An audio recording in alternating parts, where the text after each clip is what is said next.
Hello students, हम our past second part first का chapter number 6 जिसका नेम है towns traders and crafts person के बारे में स्टडी कर रहे थे। तो हमने इसमें पढ़ा कि कई शहर ऐसे होते हैं जिनमें एक साथ कई प्रकार के कार्य होते हैं, जैसे एडमिनिस्ट्रेटिव सेंटर होते हैं, टेम्पल टाउन होते हैं, commercial activities and craft production आदि होते हैं। उसके बाद में हमने पढ़ा एडमिनिस्ट्रेटिव सेंटर्स के बारे में पढ़ा। तो हमने चोल की राजधानी थंजावर के बारे में हम अध्ययन कर रहे हैं। तो थंजावर में ये कावेरी नदी जो 12 महीने बहती हैं। फिर थंजावर में बहुत अधिक जो टेम्पल्स है, टेम्पल्स के अलावा राजा के महल और पेविलियंस हैं, उसके बारे में हमने अध्ययन किया। फिर हमने थंजावर के मार्केट के बारे में अध्ययन किया। अब पढ़ेंगे हम temple towns and pilgrimage centre. अब हम थंजावर के टेम्पल टाउन्स और पिलग्रिमेज सेंटर के बारे में अध्ययन करेंगे। Thanjavur is also an example of a temple town. Thanjavur है वो एक मंदिर कस्बे का उदाहरण है। Temple towns represent a very important pattern of urbanisation. और थंजावर में बहुत अधिक मंदिर बने हुए हैं जो अर्बेनाइजेशन को प्रस्तुत करते हैं। The process by which cities develop, और जिसके द्वारा शहर विकसित होते हैं। Temples were often centrals to the economy and society. मंदिर होते हैं वो प्राय अर्थशास्त्र और समाज का सेंट्रल यानी केंद्र होता है। Rulers built temple to demonstrate their devotion to various deities. अब पहले शासक अनेक देवताओं के प्रति अपनी डिवोशन भक्ति को डेमोन्स्ट्रेट दर्शाने के लिए बिल्ट टेम्पल यानी मंदिरों का निर्माण करवाते थे। They also endowed temples with grants of land and money to carry out elaborate rituals, feed pilgrims and priest and celebrate festivals. अब उस समय राजा महाराजा मंदिरों का निर्माण करने के लिए बहुत अधिक जमीन देते थे। और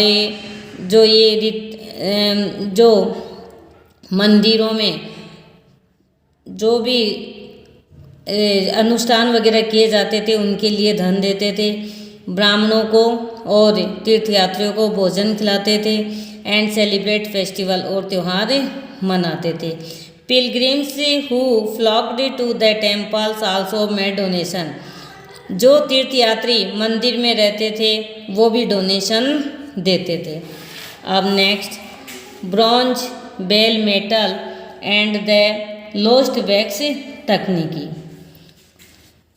bronze is an alloy containing copper and tin. Bronze ये कॉपर और टिन का मिला जुला रूप होता है जिनसे मूर्तियाँ बनाई जाती है। Bell metal contains a greater proportion of tin than other kinds of bronze. अब जो मंदिरों में जो घंटियाँ हमें सुनाई देती हैं वो उसमें अदर जो मेटल होती है उससे ज़्यादा सबसे अधिक मात्रा टिन की होती है। तो जो घंटियाँ बनाई जाती है उसमें ब्रॉन्ज में सबसे ज़्यादा मात्रा टिन की होने से वो एक मतलब बेल लाइक साउंड उससे उत्पन्न होता है। Chola bronze statue see chapter 2 were made using the lost wax तकनीकी। अब चोल ब्रॉन्ज स्टैट्यू यानी मूर्तियाँ होती थी, जैसे हमने चैप्टर नंबर 2 में देखा है, ये लोस्ट वैक्स तकनीकी के द्वारा बनाई जाती थी। फर्स्ट कैसे बनाई जाती है देखो। First an image was made of wax. सबसे पहली इमेज यानी मूर्ति होती थी वो वैक्स यानी मोम की बनाई जाती थी। This was covered with clay and allowed to dry. अब उस पर मिट्टी का आवरण चढ़ा दिया जाता था और उसके बाद में उसे सूखने के लिए रख दिया जाता था। नेक्स्ट इट वाज हीटेड, और उसके बाद में जब वो सूख जाती थी तो उसे गर्म किया जाता था।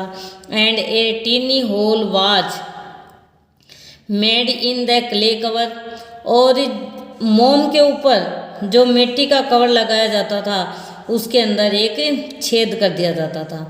The molten wax was drained out through this hole, और जब इस मूर्ति को गर्म किया जाता था तो पिघला हुआ जो मोम होता था वो तो बाहर निकल जाता था होल के द्वारा। देन तब molten metal was poured into the clay mould through the hole, और उसके बाद में पिघला हुआ मेटल था उसको होल के द्वारा मिट्टी के अंदर प्योर्ड यानी उधेल दिया जाता था।